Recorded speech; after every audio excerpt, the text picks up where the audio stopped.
Olá pessoal, tudo bem? Aqui é o professor Álvaro, vamos lá para mais uma aula. Então, pessoal, vamos a continuar com essa parte da imunologia clínica. Obviamente, estamos falando sobre as interações antígeno-anticorpo e como isso está relacionado com os testes diagnósticos, né? O imunodiagnóstico, que são muito importantes hoje em dia em muitas doenças, principalmente hoje em tempos de pandemia, ok?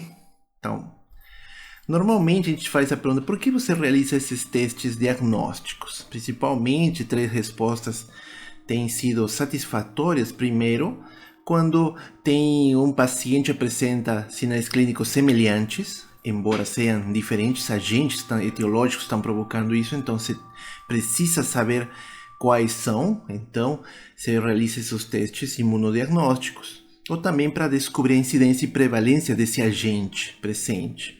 Assim também a adoção de medidas preventivas e estratégias de manejo da doença, no caso na área médica e em tratamento profissional da saúde da área de diagnóstico. A primeira que nós vamos observar hoje, nós vamos falar das imunocromatografias, ou também vulgarmente chamado de testes rápidos ou remotos. Capaz vocês já ouviram falar, vocês fizeram alguma vez. Tem de todas as áreas, vírus, principalmente, HIV, sífilis, hepatites, etc. E temos hoje, no caso, para o coronavírus, né, o Covid-19, esse teste rápido conforme você observa na figura do seu lado direito. Então, essa imunocromatografia, que é o termo correto, é uma técnica relativamente antiga, que começou nos anos 60. Então ela não é atual, já existia ela, só que foi aperfeiçoada, tá? E obviamente se fez para estudar proteínas séricas de uma maneira geral. Ainda não tinha essa aplicação dada hoje em dia para diagnóstico de doenças. Então, como ela é uma técnica de imunocromatográfica, lembremos que cromatografia é separação, é movimentação, obviamente, de compostos. Assim também, como falei, são testes rápidos ou remotos e normalmente estão muito utilizados na detecção de muitas doenças infecciosas, né, como que estamos mostrando nessa parte aqui. Né? Hoje está em realce bastante por causa da pandemia o uso de testes rápidos, mas tem gerado alguns certos problemas que até hoje falaremos disso, porque está envolvido muito com essa parte de imunologia clínica na parte de componentes destes testes rápidos. Beleza? Só para mostrar aqui que onde se utiliza para dengue, malária, mevíase, peste bubônica, brucelose, giardíase, leishmanioses, hepatite, a gente tínhamos falado, HIV, sinomoses, parvovirose. Então é uma infinidade, no caso, de doenças que podem ser detectadas com essa imunocromatografia, tá? Então, normalmente, ela é muito utilizada em situações nas quais os profissionais da saúde necessitam tomar decisões rápidas e assumir condutas imediatas. Certeza, pessoal? Bora lá. Então, o que mais nós podemos falar? Eles têm vários tipos, nem sempre todo mundo já fez um desses testes. O principal, mais antigo, um dos primeiros, foi dos glicosímetros, o teste para aferir a glicemia, no caso, como podemos observar na figura A, tá? Que eles usam métodos enzimáticos químicos, tá? Mas temos também os outros que já são imunológicos, como no caso que a imagem vê, que os testes de gravidez, tá? Obviamente, esses dois que acabamos de falar estão disponíveis comercialmente em farmácias e drogarias, são de uso fácil, né? Porque estão já há muito tempo no mercado.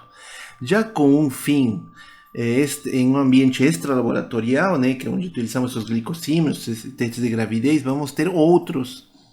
No caso, que eles são um pouco mais específicos, utilizados muito por médicos e por profissionais da enfermagem, aqui está faltando ter da farmácia e da biomedicina, que são para detectar pesquisa de anticorpos, por exemplo, anti-HIV, como podemos observar. Você faz bastante, né,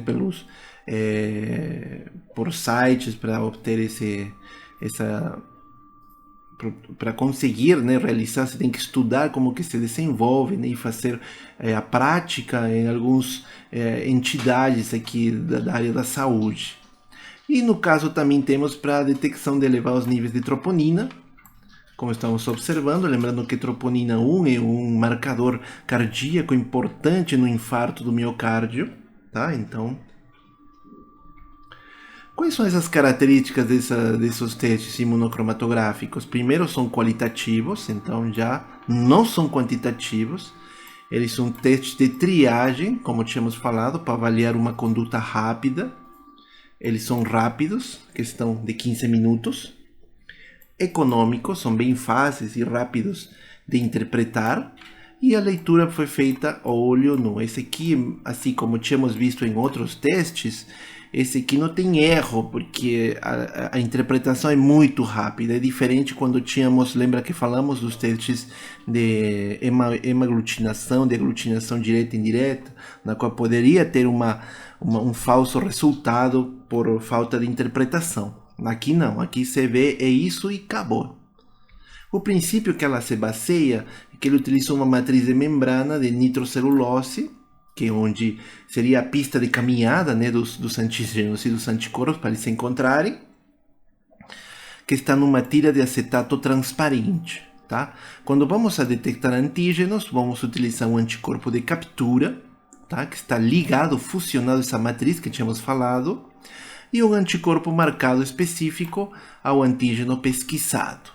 Já se formos a detectar ou pesquisar anticorpos, utilizamos um antígeno específico ligado à matriz e um anticorpo anti-imunoglobulina marcado. Aqui só podemos mostrar como é o teste, de acordo com o livro de imunoensaios que eu encaminhei para vocês. Tá? Na qual mostra essas 5, 1, 2, 3, 4 e 5, que são os momentos na qual a amostra, que é secretada aqui na nitrocelulose, e a tira de acetato, que tínhamos falado, na qual tem o antígeno, se for para pesquisar anticorpo, ou tem o anticorpo, se for pesquisar antígeno. E aqui a substância D, que seria a amostra, né, o soro que você vai adicionar, tá? E você vai iniciando esse teste, na qual a amostra ela vai percorrer através dessa tira e vai encontrar-se com antígenos ou anticorpos conjugados e emitir, no caso, emitir essa coloração que dá o positivo e negativo. Obviamente aqui nós vamos ter o controle também e a amostra que está de teste. É importante que elas se manifestem essas colorações, senão dá invalidez do teste. Tá, pessoal? Como está mostrando aqui. Para detectar antígenos, essa detecção, utilizamos, como tínhamos falado, anticorpos fixados na linha de captura, nessa tira. E normalmente nós utilizamos corantes insolúveis, tá? Como estou mostrando aqui, como é o ouro coloidal, que ele colocou uma coloração roxa, e o prata coloidal pode ser um dos dois, azul marinho, no caso. Normalmente se encontra o roxo também, quem já fez, né, no caso. E esse azul marinho, eles são reveladores da interação antígeno-anticorpo. Nesta figura, podemos observar como que se dá quando ela tiver um teste negativo, no caso. Aqui o início, né, onde se colocou a amostra, como está mostrando, e empieza o fluxo da amostra por capilaridade. No caso, se ela não se ligar com alguns dos antígenos ou do anticorpo, dependendo do que você for pesquisar, então simplesmente ela não vai emitir, no caso, a coloração. E isso dá por inválida a amostra, ou simplesmente negativo, porque como eu falei, aqui tem o controle tem que dar certo, ele sempre tem que se manifestar com a coloração. Diferente dessa figura V, na qual observamos que tem a amostra, no caso, e ela vai por capilaridade, e ela vai se ligar, seja no antígeno, no anticorpo, para depois se ligar com aquele que é conjugado, no caso, e emitir uma coloração, acender, né? Você vê que tem duas linhas aqui, né? Onde estou marcando, tem duas linhas. Então, as amostras estariam dessa forma. E aí, você até aqui, você me diria, então, como que seria aqui? O inválido por quê? Aqui tem o negativo e aqui tem o positivo, tá? Então a gente precisa entender isso bem. Para isso, quando a gente fala positivo aqui, né, que estamos mostrando, aí tem as duas linhas são visíveis, né, como você pode observar aqui. Tem duas linhas visíveis, tanto o controle quanto o teste, né? A intensidade da cor desse teste, no caso, poderá variar um pouco. O teste não precisa ser igual que o controle em intensidade, mas ela tem que estar presente na amostra, tá? Então isso vai indicar esse resultado positivo. Já no negativo, o que a gente acha? Não encontramos emissão de coloração no caso do teste, como podemos ver. Então, se você vemos uma linha é visível que é somente o controle, não sendo observado na região de teste. O inválido, galera, e aí dá confusão. No inválido, ele pode ser dessas duas maneiras, como estamos falando, que não é evidenciado a linha controle, que está aqui, deveria aparecer a linha controle, sempre tem que aparecer. E às vezes não aparece nenhuma, porque ou não reagiu a amostra para dar o teste, ou simplesmente o controle deu algum problema.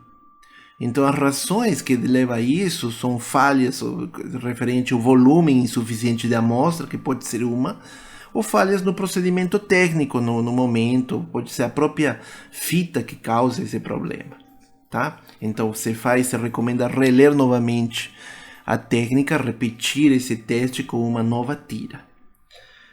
Tranquilo aí, pessoal? Aqui só tem no caso, o que estávamos falando, né, referente ao que significa cada um deles. Caso você não tenha entendido, você observa novamente aqui. Aqui observamos o teste positivo, né, na própria fita, tá? Que estamos observando aqui, né? No primeiro momento está colocando a amostra, como estamos observando aqui, que ela chega a ser 50 microlitros aproximadamente. Ela vai ser vertida, no caso, nesse poço. Aí é vertido primeiro, no caso, os reagentes e se espera o tempo de 15 minutos aproximadamente, tá? E aí você observa se tem, como eu falei, o controle e o teste, né? Então tem que reagir. Aqui deu um resultado negativo porque o teste não reagiu. E aqui deu um resultado positivo porque o teste reagiu em conjunto com o controle. Você pode até observar bem que tem a coloração rósea, né? Que é o ouro coloidal presente. Tranquilo aqui, pessoal? Então, basicamente, bem tranquilo essa questão dos testes rápidos ou imunocromatográficos que tínhamos observado. Você fixar bem nessa questão a parte principal do que tem a ver com positivo, resultado positivo e negativo. E nas práticas nós estaremos desenvolvendo esses testes. Obviamente, não é somente para doenças, você pode também ver para colesterol, para HDL, LDL, né, como tínhamos visto, ou pode ser outro tipo de proteínas presentes, tá? Bem, agora nós vamos entrar para ver o teste de ELISA. Esse teste de ELISA, ele basicamente é um teste que se dá com a ligação do imunossorvente ligado à enzima praticamente, tá? Então é um teste muito utilizado hoje em dia, tá? Um dos mais... Antigamente não era tanto porque era um pouco caro, mas hoje esses kits eles baixaram bastante, né? Com o aumento de empresas que produzem isso, então hoje em dia se utiliza bastante. O que é esse ELISA? Né? No caso, é um teste imunoensaio enzimático que foi desenvolvido em 1970, então é mais novo se a gente comparar com os testes rápidos que tínhamos falado agora há pouco, e difundido somente a partir de 85, com ensaio para HIV. Tá? Então isso deu um realce para esses testes também. E também para outros que são o HTLV3, que são, no caso, do vírus linfotrópico humano tipo 1 e 2, no caso. Esse ELISA, o mais comum utilizado, ele se baseia na imobilização de um dos componentes, seja antígeno ou anticorpo, numa fase sólida, tá? E que também você pode utilizar um conjugado, lembra? Tínhamos falado do conjugado, que pode ser obviamente um antígeno ou um próprio anticorpo, uma imunoglobulina. Só que aí nós utilizamos um substrato que vai formar o produto colorido que vai dar o resultado no caso, né? Não só que para isso a gente precisa de outro aparelho, que é o espectrofotômetro, tá? E isso vai fazer determinar a relação entre a intensidade de cor e a quantidade do que está sendo analisado na amostra. É importante vocês lembrarem isso, principalmente esse slide, porque vai ser a fundamentação do que é ELISA. ELISA, obviamente, é importante porque ela apresenta elevada sensibilidade e especificidade, rapidez e custo baixo, como eu estava falando agora há pouco, objetividade na leitura e a possibilidade de adaptação a diversos graus de automação. Sua eficiência, obviamente, ela vai depender de alguns parâmetros, como por exemplo a concentração ideal de cada um dos componentes. Isso aqui é muito importante, porque se nós não definir bem essa concentração dos componentes, isso vai fazer com que como ela é observada no espectrofotômetro que faz medição da luz, a concentração dessa amostra vai estar muito espessa, né? Que não vai permitir que a luz atravesse e possa fazer a medição. Então, observa que é muito importante essa concentração ideal. Também tem o tempo de incubação, a concentração iônica proteica e o pH do meio. Mas a primeira é importantíssima. Nós vamos ter testes de ELISA e ligação primária, vamos ter os ELISA indireto, ELISA competitivo, que é mais para anticorpos. No caso, para antígenos, teremos o ELISA sanduíche, também chamado de captura, e o competitivo, né? Obviamente, geralmente a gente utiliza mais os indiretos, tá? As etapas do processo de ELISA, ela vai ser primeiro a diluição do soro sanguíneo, né, da amostra que você quer, fazer a incubação, as lavagens, que isso é característico para ver, eliminar o excesso, no caso de anticorpos, que não tenham se ligado diretamente. Aí você vem com o anticorpo conjugado em cima, você vai fazer a incubação, vai lavar novamente para eliminar o sobrenadante, né, o que está sobrando, e se aplica o substrato. Tomem atenção que quando você coloca o anticorpo conjugado em cima e entra em contato com o substrato, como podemos observar aqui nessa parte aqui da imagem, elas vão emitir a cor.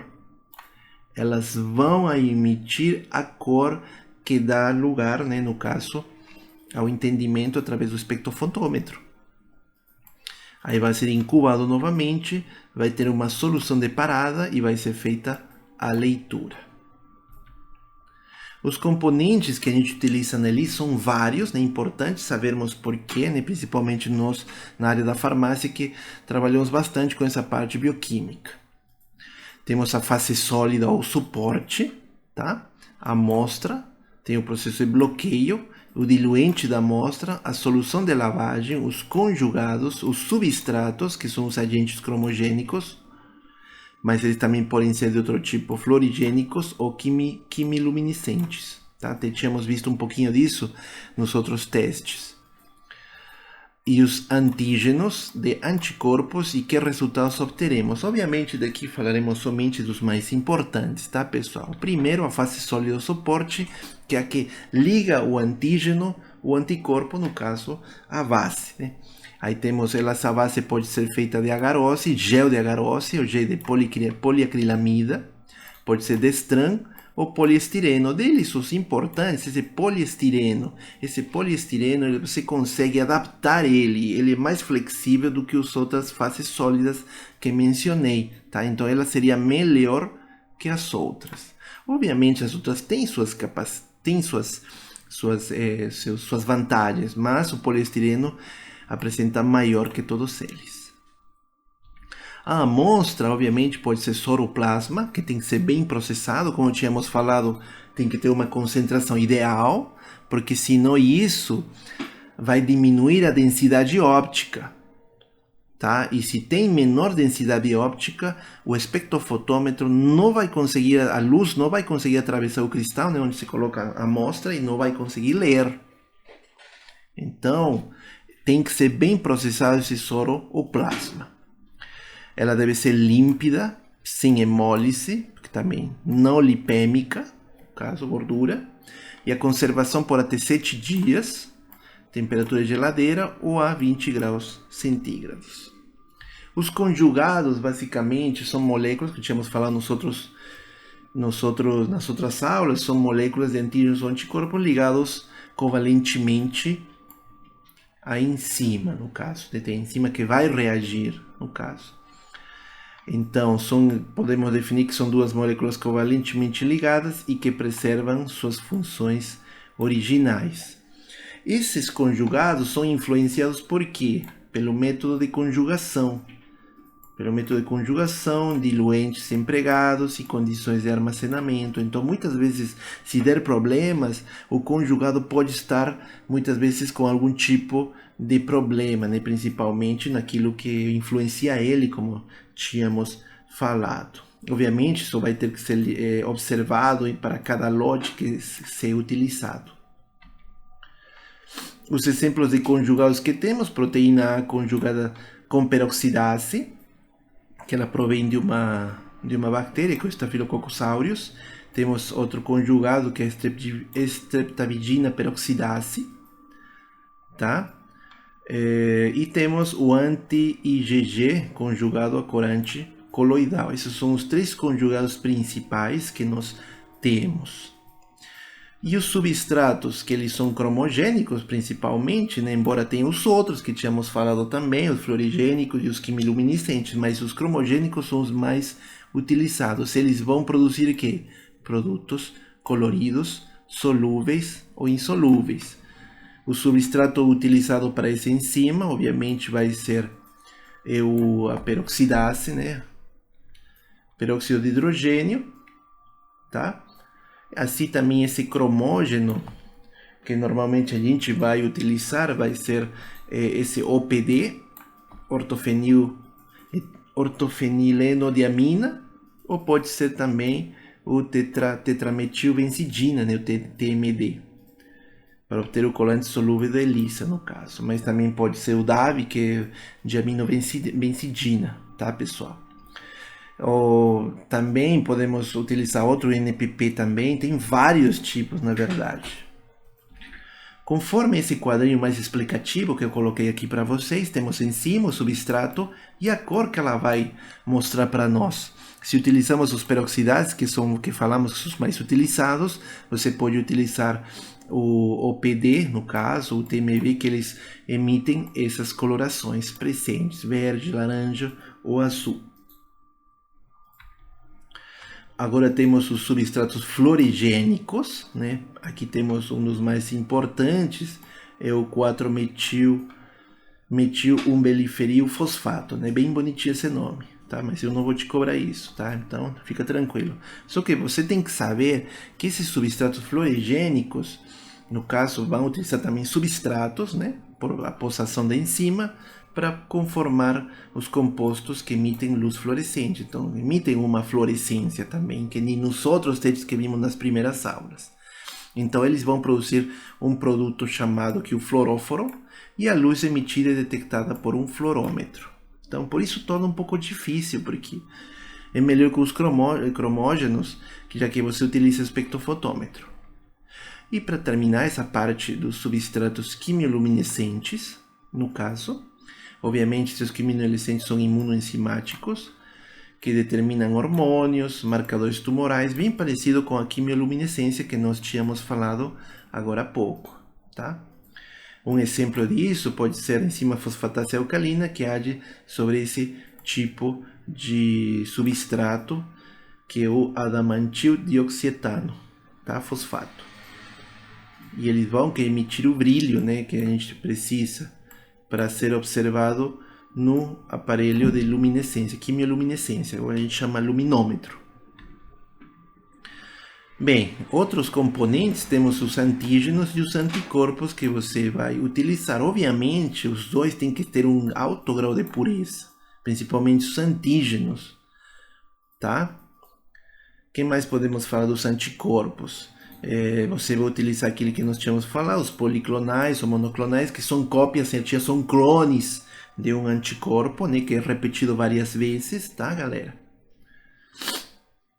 A marcação deve ser feita no caso dos anticorpos com imunoglobulinas, com enzima, tá?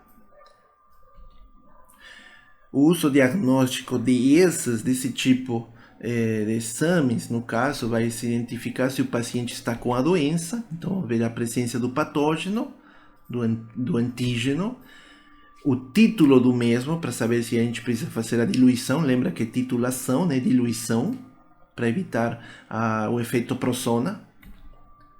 Determinar se o paciente tem anticorpos, também você vai determinar. Com a determinação dos anticorpos, você vai saber se ela teve a doença ou não, através da manifestação do IgM, o IgG ou o IgA. Isso vai depender, dependendo o uso de cada um, desculpa. E se ele está protegido também. Obviamente, nessa parte, tem que observar muito de perto a titulação, o título desses anticorpos. E que isso vai ser muito utilizado nas vacinas, tá? É por isso que quando se utiliza a vacina, depois o próprio anticorpo vai começar a criar essas defesas. Tá bom, pessoal? Então, até aqui, basicamente, estou mostrando as referências que eu encaminhei, essas referências para vocês. Se você não conseguiu assistir, essa aula vai estar no meu canal, tá? Acesse através do link que está mostrando. Deixa o like, deixa a pergunta de alguma coisa que você não entendeu. E não esquece de se inscrever e compartilhar, tá? Obrigado para vocês novamente e a gente se vê em breve. Tchau, tchau.